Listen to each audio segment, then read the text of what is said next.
सभी दर्शकों को मेरा स्नेह भरा नमस्कार। आज हम क्या सीखने का प्रयास करेंगे? हम पिछले प्रोग्राम में समांतर पट्टिका संधारित्र के विषय में चर्चा कर चुके हैं और हमने यह देखा कि यदि परावैद्युत पदार्थ को पट्टिकाओं के बीच में भर दिया जाए तो उसके धारिता के मान में निर्वात के मान से वृद्धि हो जाती है, परंतु इनको यदि श्रेणी क्रम अथवा पार्श्व क्रम में संयोजित किया जाए तो क्या होगा?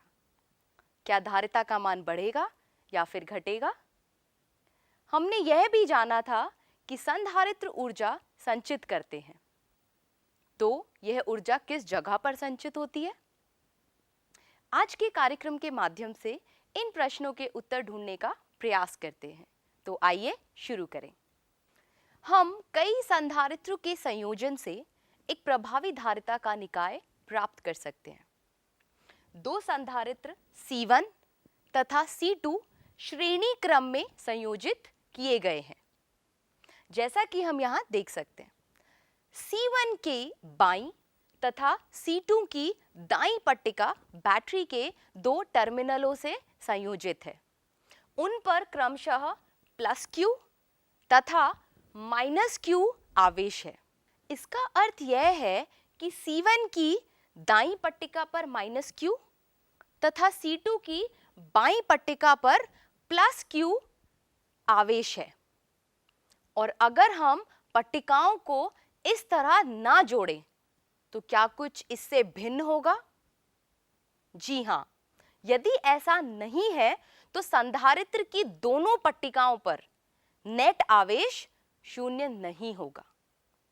इसके परिणाम स्वरूप C1 तथा C2 को संयोजित करने वाले चालक में, इस चालक में कोई विद्युत क्षेत्र होगा तथा C1 एवं C2 में आवेश उस समय तक प्रभावित होता रहेगा जब तक कि प्रत्येक संधारित्र यानी के C1 तथा C2 पर नेट आवेश शून्य नहीं हो जाता। इसके परिणाम स्वरूप C1 तथा C2 को संयोजित करने वाले चालक में कोई विद्युत क्षेत्र होगा तथा C1 एवं C2 में आवेश उस समय तक प्रवाहित होता रहेगा जब तक कि प्रत्येक संधारित्र C1 तथा C2 पर नेट आवेश शून्य नहीं हो जाता तथा C1 एवं C2 को संयोजित करने वाले चालक में विद्युत क्षेत्र शून्य नहीं होता। अतः श्रेणी क्रम संयोजन में प्रत्येक संधारित्र की दोनों पट्टिकाओं पर आवेश +Q और -Q, और इधर भी +Q और -Q, और ये कैसा होगा? समान होता है। संयोजन के सिरों पर विभवपात V संधारित्रों C1 तथा C2 के सिरों पर क्रमशः विभवपातों V1 तथा V2 का योग होता है। तो हम यहाँ लिख सकते हैं V बराबर V1 प्लस V2, V बराबर आवेश बटा धारिता C1 प्लस आवेश बटा धारिता C2, अर्थात V बटा आवेश Q बराबर 1 बटा धारिता C1 जमा 1 बटा धारिता C2। हम इस संयोजन को एक ऐसा प्रभावी संधारित्र मान सकते हैं जिस पर आवेश Q तथा जिसके सिरों के बीच विभवांतर V हो। तो तब संयोजन की प्रभावी धारिता क्या होगी? यह होगी धारिता बराबर आवेश बटा विभवांतर V, और इसको हम किस प्रकार लिख पाएंगे? 1 बटा धारिता C बराबर 1 बटा C1 प्लस 1 बटा C2। यह स्पष्ट है कि इस व्युत्पत्ति को हम कितने भी संधारित्र लेकर उन्हें इस प्रकार संयोजित करके n संधारित्रों के लिए समीकरण का व्यापीकरण कर सकते हैं। और यह किसके बराबर होगा? यह बराबर होगा V बराबर V1 plus V2 plus V3, और कहां तक हम इसको योग करेंगे? Vn तक। इसको मैं यहां आपके लिए लिख देती हूं। V बराबर V1 प्लस V2 और हम योग करेंगे Vn तक, क्योंकि हमारे पास n संधारित्र हैं। तो यह बराबर होगा 1/c बराबर 1/ धारिता C1 प्लस 1/ धारिता C2 और इस प्रकार योग करते हुए 1/Cn के बराबर। जिन चरणों को हमने दो संधारित्र के प्रकरण में उपयोग किया था, उन्हीं चरणों का उपयोग n संधारित्र के संयोजन के लिए करके हम n संधारित्रों के श्रेणी क्रम संयोजन के लिए प्रभावी धारिता का व्यापक सूत्र प्राप्त कर सकते हैं, जो कि ये है। यहाँ चित्र में दिए गए दो संधारित्र C1 तथा C2 पार्श्व क्रम में संयोजित दर्शाए गए हैं। इस प्रकरण में दो संधारित्रों पर समान विभवांतर अनुप्रयुक्त किया गया है, परंतु संधारित्र 1 की पट्टिकाओं पर आवेश प्लस और माइनस Q1 है और इसका परिमाण संधारित्र 2 की पट्टिकाओं पर आवेश प्लस Q2 और माइनस Q2 के समान होना आवश्यक नहीं है। तो हम यहाँ लिख सकते हैं आवेश Q1 बराबर धारिता C1 इंटू विभव V और Q2 बराबर यानी कि आवेश Q2 बराबर धारिता C2 इंटू V। यदि इस संयोजन के तुल्य किसी संधारित्र पर आवेश हो तो वह किस प्रकार लिख पाएंगे? Q बराबर Q1 प्लस Q2 तथा यहाँ विभवांतर V है, तो अब हम आवेश Q बराबर धारिता C इंटू V के बराबर होगा, जिसको हम और क्या लिख सकते हैं? C1 इंटू विभवांतर V जमा C2 इंटू विभवांतर V।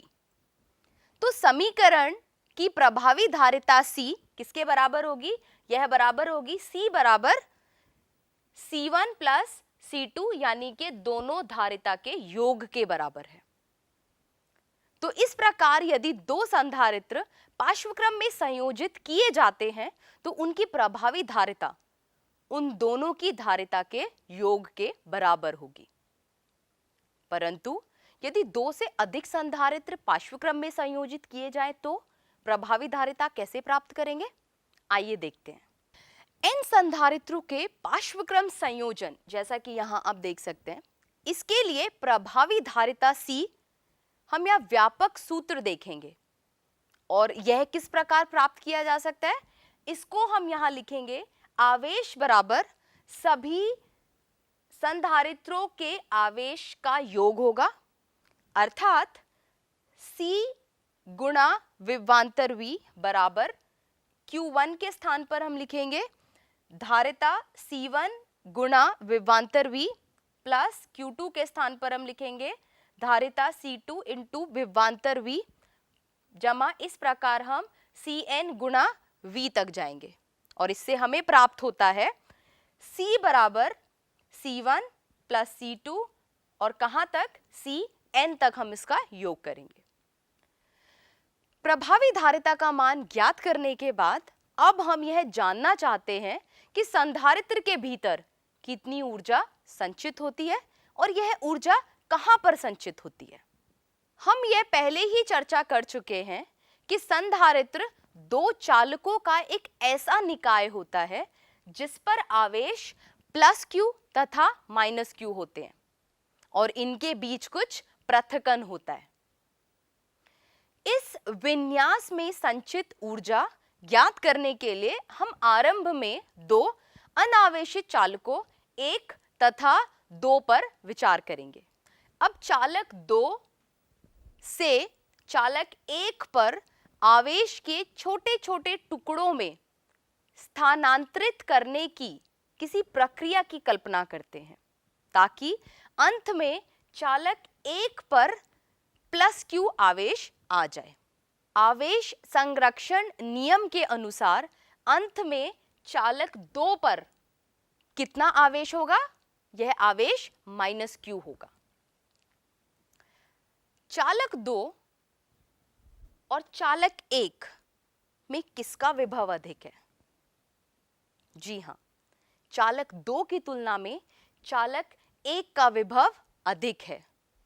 तो इसलिए आवेश को चालक 2 से चालक 1 पर स्थानांतरित करने में बाह्य कार्य करना होगा। और किए गए कुल कार्य का परिकलन करने के लिए पहले हम छोटे छोटे चरणों में आवेश की अत्यल्प अर्थात लोप बिंदु की तक छोटी इस मात्रा को स्थानांतरित करने में किया गया कार्य परिकलित करते हैं। उस मध्य स्थिति पर विचार करेंगे जिसमें चालक 1 तथा चालक 2 पर क्रमशः आवेश प्लस क्यू डैश तथा माइनस क्यू डैश हो, और इस स्थिति में चालक 1 तथा चालक 2 के बीच विभवांतर V डैश बराबर Q डैश बटा C होगा। यहां C निकाय की धारिता है। अब यह कल्पना कीजिए कि लघु आवेश डेल्टा Q डैश चालक 2 से चालक 1 में स्थानांतरित किया जाता है। इस चरण में किया गया कार्य डेल्टा W, जिसके परिणाम स्वरूप चालक 1 पर आवेश Q डैश से बढ़कर Q dash plus delta Q dash हो जाएगा, और इस प्रकार से हम इसको व्यक्त कर सकते हैं डेल्टा W बराबर V डैश गुणा डेल्टा Q डैश, और V डैश को किस प्रकार लिखेंगे Q डैश बटा C गुणा डेल्टा Q डैश। क्योंकि डेल्टा Q डैश को हम जितना छोटा चाहे बना सकते हैं, इस समीकरण को हम इस प्रकार भी लिख सकते हैं डेल्टा W बराबर 1/2 धारिता C Q dash plus delta Q dash की घात 2 माइनस Q डैश की घात 2। समीकरण में डेल्टा Q डैश की द्वितीय कोटि पद अर्थात डेल्टा Q डैश स्क्वायर बटा 2C की डेल्टा Q डैश के यादृच्छिक छोटा होने के कारण नगण्य मानकर हम उपेक्षा कर सकते हैं। अब आगे यह देखते हैं कि कुल किया गया कार्य कितना होगा, क्योंकि यही कार्य संधारित्र की ऊर्जा के रूप में संचित होगा। कुल किया गया कार्य W आवेश Q डैश को 0 से Q तक बढ़ाने में अत्यधिक चरणों में किए गए लघु कार्य डेल्टा W का योग होता है। तो हम इसे लिख सकते हैं W बराबर सभी चरणों का योग डेल्टा W। इसको और किस प्रकार आगे लिख सकते हैं, यह बराबर होगा सभी चरणों का योग, अभी डेल्टा W का जो सूत्र हमने पहले देखा था 1/2C Q dash plus delta Q dash की घात 2 माइनस Q डैश की घात 2। आगे हम इसको और किस प्रकार लिख सकते हैं, यह लिखा जा सकता है 1/2C delta Q dash minus 0 plus इसकी जगह पे 2 डेल्टा Q डैश की घात 2 माइनस डेल्टा Q डैश की घात 2 प्लस 3 डेल्टा Q डैश की घात 2 माइनस 2 डेल्टा Q डैश की घात 2। इस प्रकार योग करते हुए हम इसको यहाँ अंत में लिखेंगे Q की घात 2 minus Q minus delta Q की घात 2। इसको हल करने के पश्चात हमें यह समीकरण इस प्रकार से मिलेगा 1/2C Q की घात 2 माइनस 0 बराबर Q की घात 2/2C। तो इस प्रकार यह किया गया कुल कार्य इतना होगा Q की घात 2/2C। यही परिणाम हम सीधे ही पहले समीकरण से समाकलन द्वारा प्राप्त कर सकते थे। और किस प्रकार, W बराबर समाकलन 0 से आवेश Q तक Q डैश बटा C डेल्टा Q डैश, समाकलन करने के पश्चात 1/C इसका समाकलन Q की घात 2/2 होगा। इसमें आश्चर्य की यह कोई बात नहीं है, क्योंकि समाकलन बहुत से छोटे छोटे पदों का योग ही होता है। समीकरण को हम भिन्न प्रकार से भी व्यक्त कर सकते हैं। और किस प्रकार, इसको लिखा जा सकता है W बराबर Q की घात 2 बटा 2C। Q को हम लिख सकते हैं C गुणा V, इसका घात 2 बटा C। यह हल करने के पश्चात आएगा 1 बटा 2 C इंटू V की घात 2, और क्या लिख सकते हैं 1 बटा 2 आवेश Q गुणा विभवांतर V। चूंकि स्थिर वैद्युत बल संरक्षी बल है, तो यह कार्य निकाय में स्थितिज ऊर्जा के रूप में संचित हो जाता है। यही कारण है कि स्थितिज ऊर्जा का अंतिम परिणाम जिस ढंग से संधारित्र का आवेश विन्यास निर्मित किया गया है, उस ढंग पर निर्भर नहीं करता। संधारित्र की पट्टिकाओं के बीच विद्युत क्षेत्र में संचित हुई स्थितिज ऊर्जा के रूप में समझना संभव है। इसे देखने के लिए हम सरलता की दृष्टि से किसी समांतर पट्टिका यानी कि प्रत्येक पट्टिका का क्षेत्रफल A है, ऐसे संधारित्र जिसकी पट्टिकाओं के बीच पृथक्कण D है, ऐसे में हम विचार करते हैं। तो संधारित्र में संचित ऊर्जा जो हम पहले ही लिख चुके हैं 1 बटा 2C Q की घात 2, इसको हम आगे लिख सकते हैं A गुणा आवेश घनत्व सिग्मा, इसकी घात 2 बटा 2 गुणा C का मान एप्सिलॉन नॉट क्षेत्रफल A बटा D पृथक्कण, जिसको हम यहां ऊपर लिख सकते हैं। पृष्ठीय आवेश घनत्व सिग्मा पट्टिकाओं के बीच विद्युत क्षेत्र से किस प्रकार संबंधित है, इसको हम लिख सकते हैं E बराबर आवेश घनत्व सिग्मा बटा एप्सिलॉन नॉट। आगे समीकरण से हम प्राप्त करते हैं कि संधारित्र में संचित ऊर्जा कितनी होगी। तो यह ऊर्जा होगी U बराबर 1 बटा 2 एप्सिलॉन नॉट E स्क्वायर गुणा क्षेत्रफल A गुणा पृथक्कण D। यहां पर क्षेत्रफल A और पृथक्कण D का जो गुणनफल है, यह दोनों पट्टिकाओं के बीच के क्षेत्र का आयतन है, और इसी क्षेत्र में केवल विद्युत क्षेत्र होता है।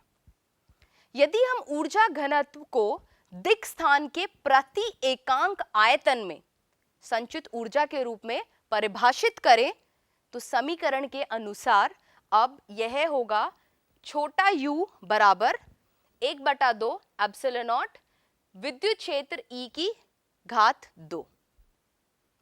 यद्यपि हमने समीकरण समांतर पट्टिका संधारित्र के प्रकरण में व्युत्पन्न की है, किसी विद्युत क्षेत्र का ऊर्जा घनत्व से संबंधित परिणाम वास्तव में अत्यंत व्यापक है तथा यह किसी भी आवेश विन्यास के कारण विद्युत क्षेत्र पर लागू होता है।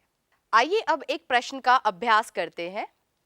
प्रश्न है, किसी संधारित्र की पट्टिकाओं के बीच कोई परावैद्युत है तथा यह संधारित्र किसी दिष्ट स्रोत से संयोजित है। अब बैटरी को हटाया जाता है और फिर परावैद्युत को भी हटा दिया जाता है। यह उल्लेख कीजिए कि ऐसा करने पर संधारित्र की धारिता, उसमें संचित ऊर्जा, विद्युत क्षेत्र, संचित आवेश तथा वोल्टता में वृद्धि होगी, कमी होगी अथवा नियत रहेगी। आइए अब इसको मिलकर हल करते हैं। सबसे पहले पूछा गया है संधारित्र की धारिता पर क्या फर्क पड़ेगा। तो यह बराबर होता है परावैद्युतांक के गुणा एप्सिलॉन नॉट गुणा क्षेत्रफल बटा पृथक्कण D। अब चूंकि परावैद्युतांक को हटाया गया है, तो K का मान कम होने की वजह से धारिता C का मान भी कम हो जाएगा। चलिए अब हम देखते हैं संचित ऊर्जा।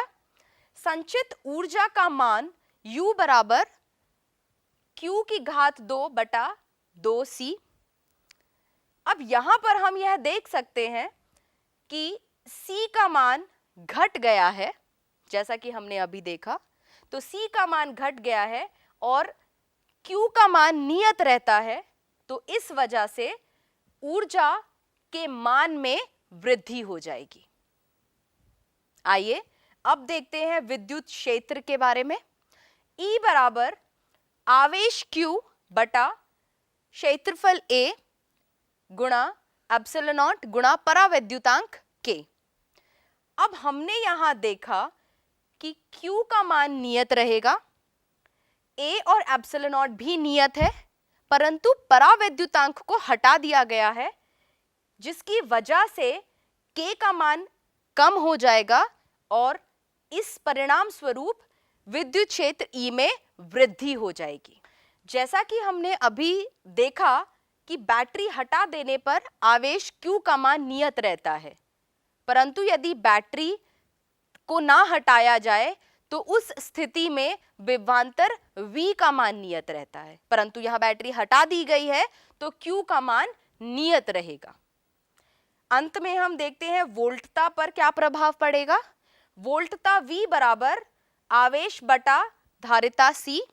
अभी हमने कहा Q का मान नियत रहेगा, परंतु C का मान कम हो जाएगा, घट जाएगा, तो इसके परिणाम स्वरूप V का मान बढ़ जाएगा, यानी कि वोल्टता V में वृद्धि हो जाएगी।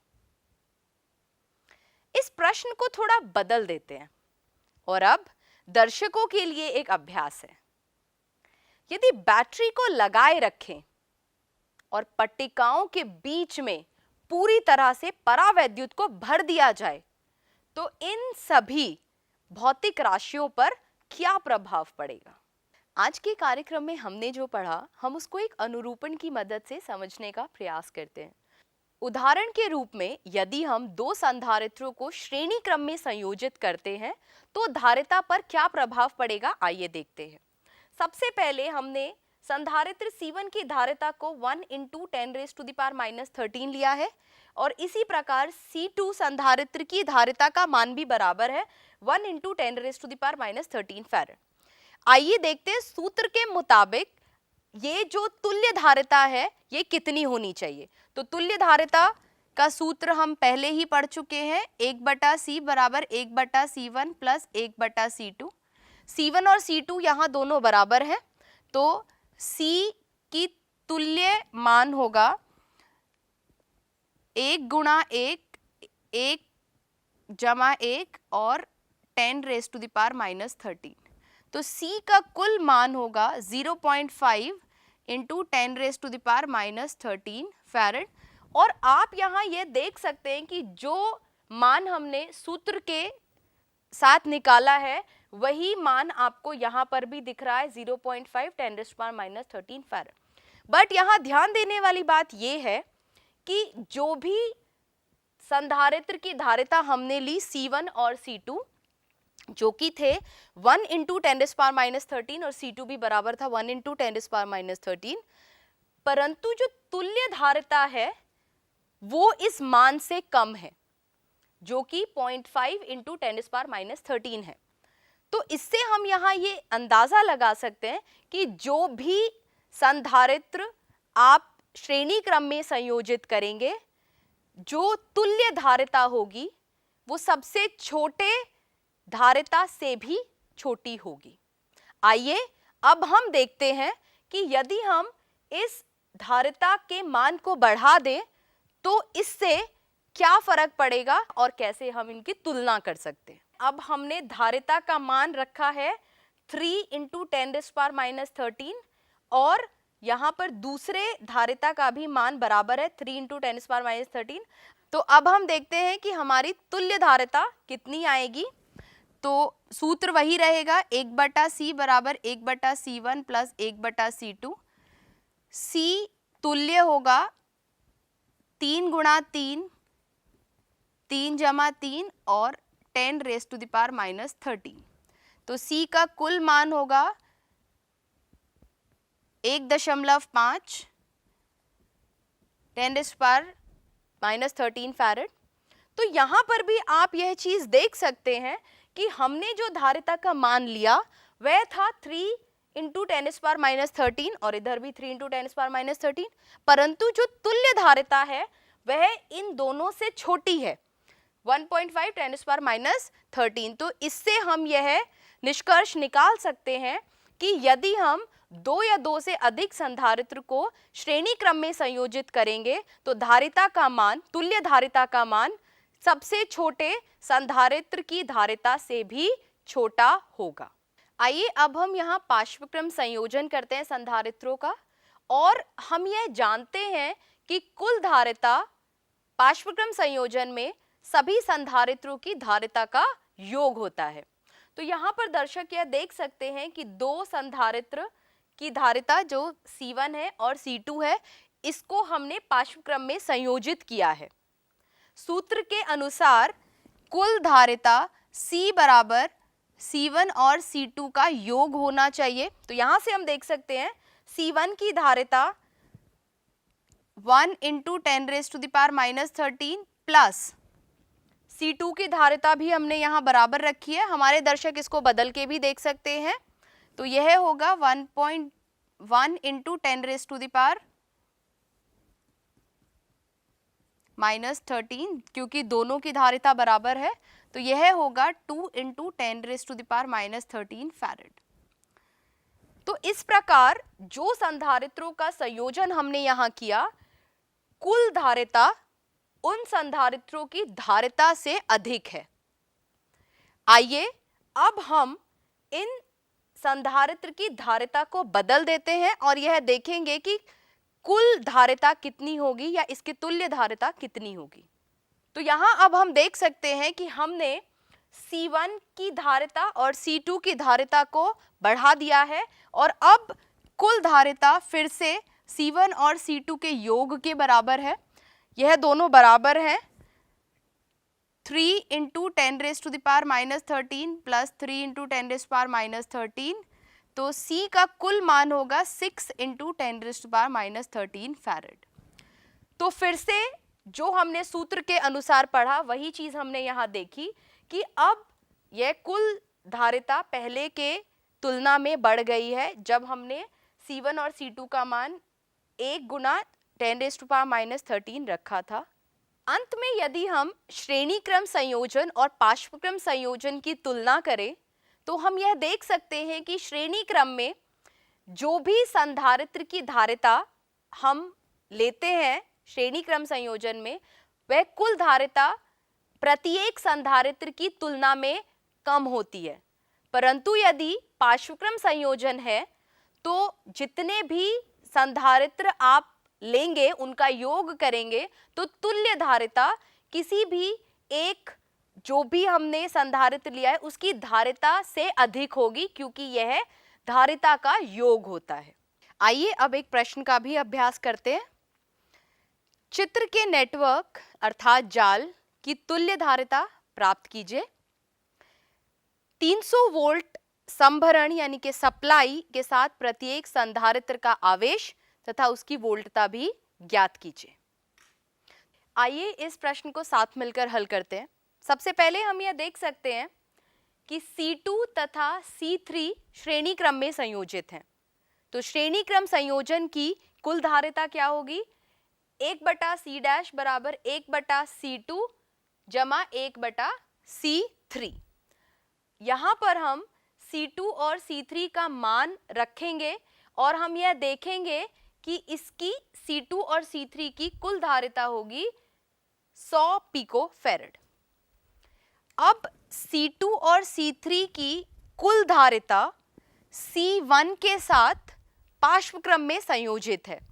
तो इस प्रकार इनका तुल्य धारिता हम मान लेते हैं C', यह बराबर होगी C1 जमा C' जो C2 और C3 का श्रेणी क्रम संयोजन था।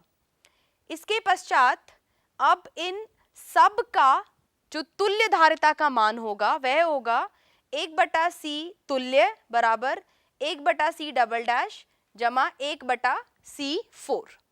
इन सब का मान रखने के पश्चात हमें मिलता है 3/200 और C तुल्य के लिए हम इसको उल्टा करेंगे तो यह बनेगा C तुल्य बराबर 200/3 पिको फैराड। इसके पश्चात अब हमें धारिता का मान ज्ञात करने के पश्चात हमें देखना है आवेश Q1 कितना होगा, विभवांतर V1। तो हमारे दर्शक यह देख सकते हैं कि विभवांतर C1 के समक्ष कितना होगा, 100 वोल्ट। इसी प्रकार V2 और V3 जो कि C2 और C3 का विभवांतर है, यह बराबर होगा 50 वोल्ट के। इसको हमारे दर्शक खुद भी हल कर सकते हैं। इसके पश्चात संधारित्र C4 पर जो आवेश होगा Q4, उसका मान होगा 2.55 गुना 10 की घात -8 कूलम, तथा इसके सिरों पर जो विभव पात होगा वह बराबर होगा V4 बराबर 200 वोल्ट के। इस प्रकार आप किसी भी जाल की तुल्य धारिता प्राप्त कर सकते हैं। अब हम कार्यक्रम के अंत में आ पहुंचे हैं। तो आज हमने आज के कार्यक्रम से क्या क्या ज्ञान बटोरा? जी हाँ, आज हमने सीखा कि यदि हम संधारित्रों को अलग अलग तरीके से संयोजित करें तो धारिता पर क्या प्रभाव पड़ेगा। श्रेणी क्रम में धारिता घटेगी एवं पार्श्व क्रम में यह बढ़ जाएगी। और अंत में हमने संधारित्र में संचित ऊर्जा का सूत्र भी ज्ञात किया। दिन प्रतिदिन टेक्नोलॉजी की मदद से हम बेहतर उपकरण बना रहे हैं। ऐसा ही एक उपकरण तैयार किया गया है जिसका नाम है सुपर संधारित्र। मेरे पास दर्शकों के लिए एक रोचक अभ्यास है। सुपर संधारित्र के विषय में दर्शक थोड़ा और पढ़ें और देखें कि यह एक साधारण संधारित्र की तुलना में किस प्रकार बेहतर है। तो खूब पढ़ें और खूब आगे बढ़ें। इसी के साथ हम विदा लेते हैं। धन्यवाद।